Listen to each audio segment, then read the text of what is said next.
तो हैदराबाद से ये तस्वीरें आप देख रहे हैं और तेलंगाना में हर पार्टी इस समय मैदान में जुटी हुई है, अपने अपने दावे कर रहे हैं, अपनी अपनी रणनीति बना रहे हैं और चुनाव में जीत के लिए पुरजोर कोशिश की जा रही है। मौजूदा सरकार बीआरएस की है, उसे उखाड़ फेंकने के दावे कांग्रेस भी कर रही है, भारतीय जनता पार्टी कर रही है। असदुद्दीन ओवैसी स्वयं मौजूद हैं, अलग अलग जगह पर चुनाव प्रचार कर रहे हैं और इसका सीधा सा मतलब यही है कि इस बार मुकाबला तेलंगाना का दिलचस्प हो चला है। बड़े बड़े नेता ग्राउंड पर उतरकर सभा कर रहे हैं, रोड शो कर रहे हैं और निशाना एक दूसरे पर साधा जा रहा है। कौन किसका यार है, यहां तक की बातें भी कही जाने लगी हैं। इतना ही नहीं, इस पूरे चुनाव में बीआरएस की तरफ से जो सबसे बड़ा मुद्दा था और जो आज हमने आपको बताया भी है, बीआरएस ने सोचा था कि एक स्कीम लेकर आएंगे और कई लाख किसानों को साधेंगे। हालांकि वो लगातार चल रही थी योजना, लेकिन आखिरकार चुनाव आयोग तक ये शिकायत पहुंची और चुनाव आयोग ने जो सहमति दी थी उसे भी वापस लेना पड़ा। इसलिए बड़ा सवाल यही बना हुआ है कि 4 राज्यों के चुनाव हो चुके हैं, लेकिन अब बड़ा और अहम चुनाव है। कुछ समीकरण आपको बता देते हैं। तेलंगाना के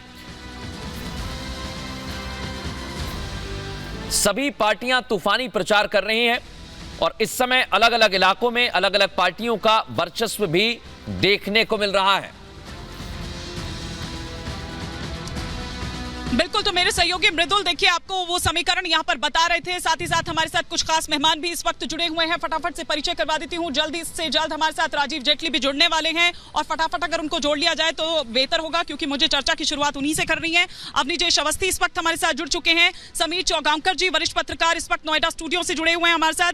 प्रेम कुमार जी वरिष्ठ पत्रकार नोएडा स्टूडियो से इस वक्त हमारे साथ जुड़े हुए हैं। दुष्यंत नागर जी भी स्टूडियो में इस वक्त हैं। साथ ही साथ बाबू भाई फ्रीज वाला इस वक्त हमारे साथ लीडर हैं AIMIM के, हमारे साथ इस वक्त जुड़े हुए हैं। लेकिन समीर जी, क्या आपको लग रहा है, क्योंकि बीजेपी की ओर से लगातार जीत का जो दम है वो भरा जा रहा है कि इस बार तो बस बीजेपी आएगी और सबको यहाँ पर सफा कर देगी?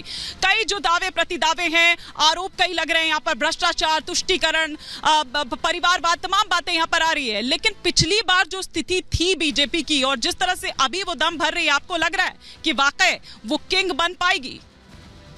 इसमें कोई दो राय नहीं कि दक्षिण का यह राज्य भारतीय जनता पार्टी बहुत बेहतर प्रदर्शन करने की तरफ जा रही है। आप देखिए 2014 में तेलंगाना की जनता से अलग राज्य के लिए संघर्ष करने के इमोशनल इस पे केसीआर चुनाव जीते थे।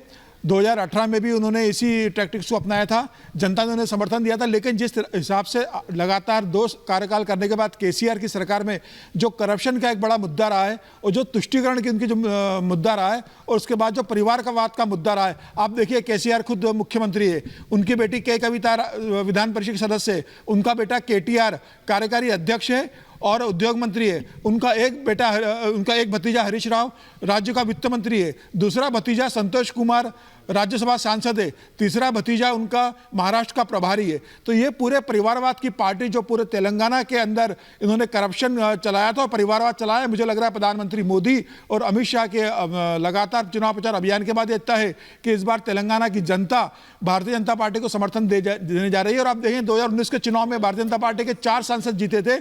इस बार विधानसभा चुनाव में भारतीय जनता पार्टी, भले ही पिछले विधानसभा चुनाव में 1 सीट आई थी, इस बार भारतीय जनता पार्टी बहुत बेहतर प्रदर्शन करने जा रही है तेलंगाना के विधानसभा चुनाव में।